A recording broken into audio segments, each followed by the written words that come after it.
Assalamualaikum warahmatullahi wabarakatuh. Salam Tani Sawit Indonesia. Teman-teman, semoga kabarnya baik. Hari ini saya akan mereview betapa pentingnya membuat tapak di kelapa sawit, tapak tanah. Menurut saya dan sesuai pengalaman saya, tapak tanah di batang sawit itu sangat penting sekali. Mau di tanah gambut, tanah mineral, dan atau tanah liat. Saya akan melihatkan kebun saya yang di sini pas di pohon sawitnya ketimpa bekas tapak jeruk, atau saya membuat tapak juga, dan ada beberapa pohon yang tidak saya buat tapak dan itu dia tergenang air.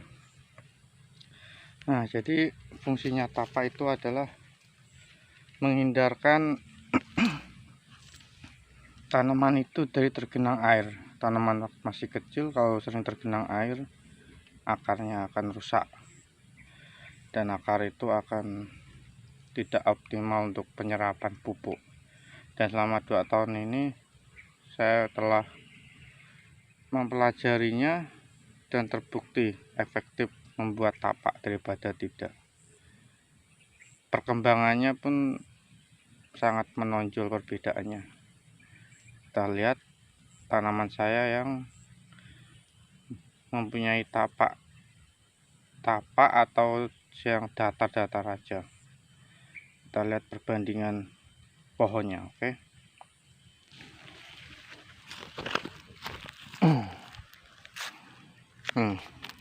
Di sini bekas tapak jeruk, tanaman jeruk.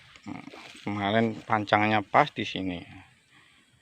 Ini ya, kalau saya menggunakan pupuk subsidi sisa kemarin, sekarang udah habis pupuk saya terakhir ini. Kita lihat.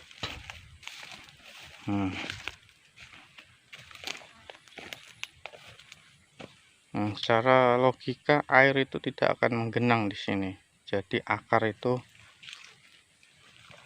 sehat dan tidak ada gangguan.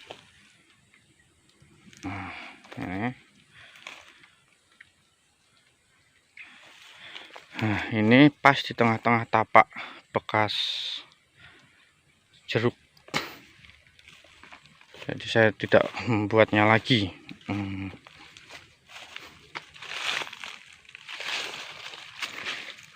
Lihat perkembangannya.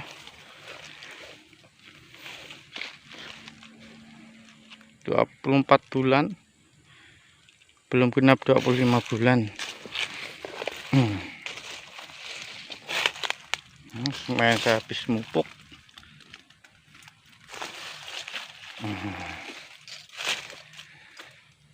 Lihatlah tapaknya.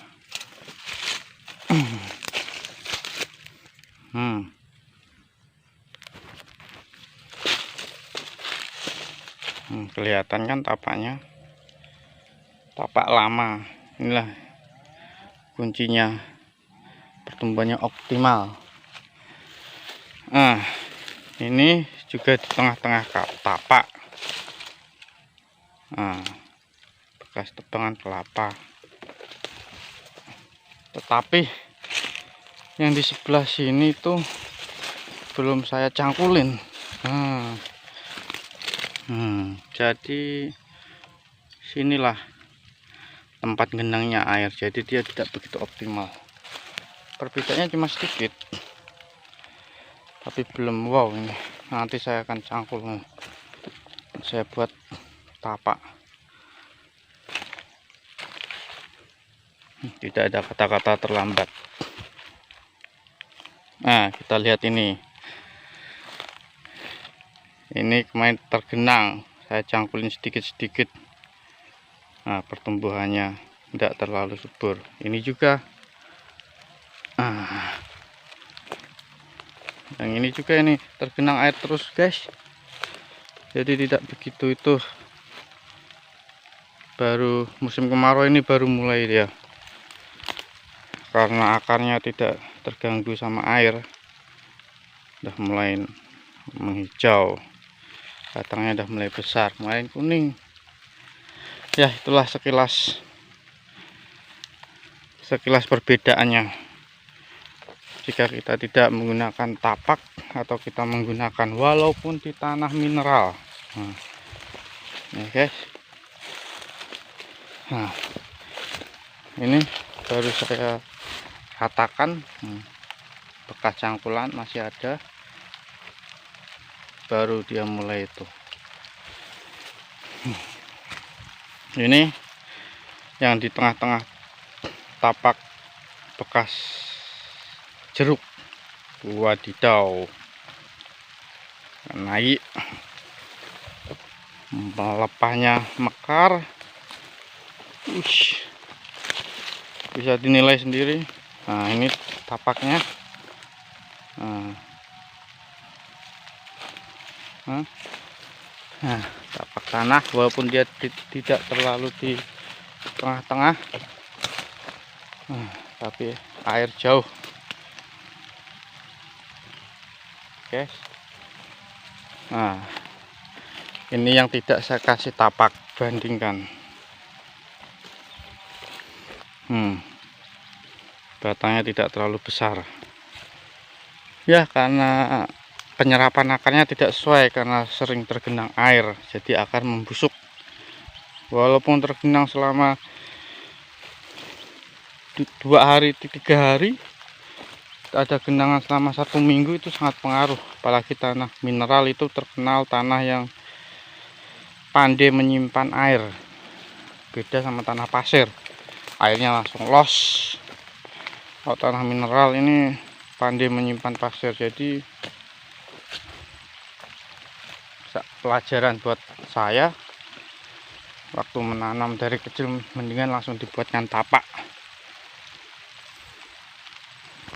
Hasilnya akan selama 2 tahun akan melihat hasilnya kita, perbedaannya. Nah, ini juga ini. Nah, ini kan saya kasih tapak ini. Nah, walaupun tidak tinggi tapi rata, air tidak genang.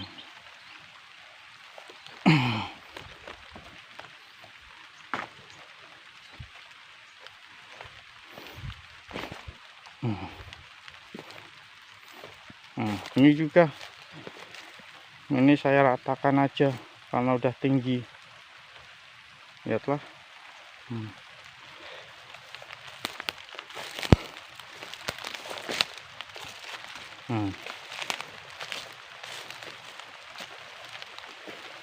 Kita lihatkan yang memang di tengah-tengah tapak kayak apa bentuknya ya. Ini tapaknya lebar, wadidaw. Ini penampakan tapaknya tinggi dia. Dari sini ya.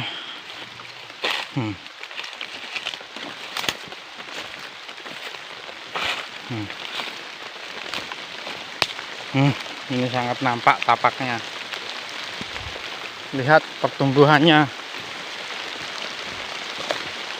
Wadidaw, paling wow ini. Nah, ini pun saya cangkulin kemarin.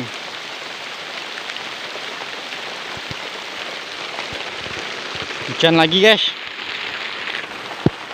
Itulah perbedaannya jika kita membuat tapak atau tidak.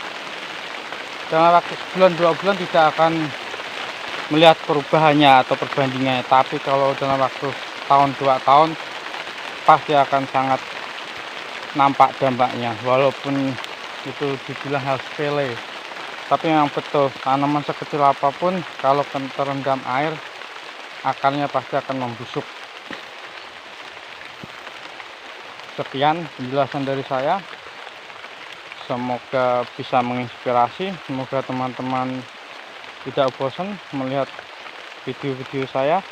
Jangan lupa like, subscribe, komen, kalau perlu di share biar kawan-kawan sawit pemula tahu. perkembangan sawit saya dari usia kecil sampai sekarang. Itulah resepnya.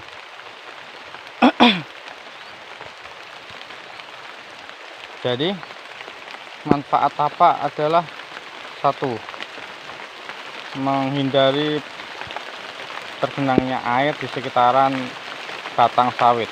Nah, dua, membuat akar pertumbuhannya sehat di sekitaran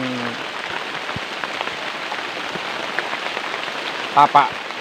Nah, itulah sedikitnya, yang lain-lain pasti semua tahu. Rekan-rekan, sekian video dari saya. Assalamualaikum warahmatullahi wabarakatuh. Salam tani sawit Indonesia. Hujan guys, habis mupuk, mantap.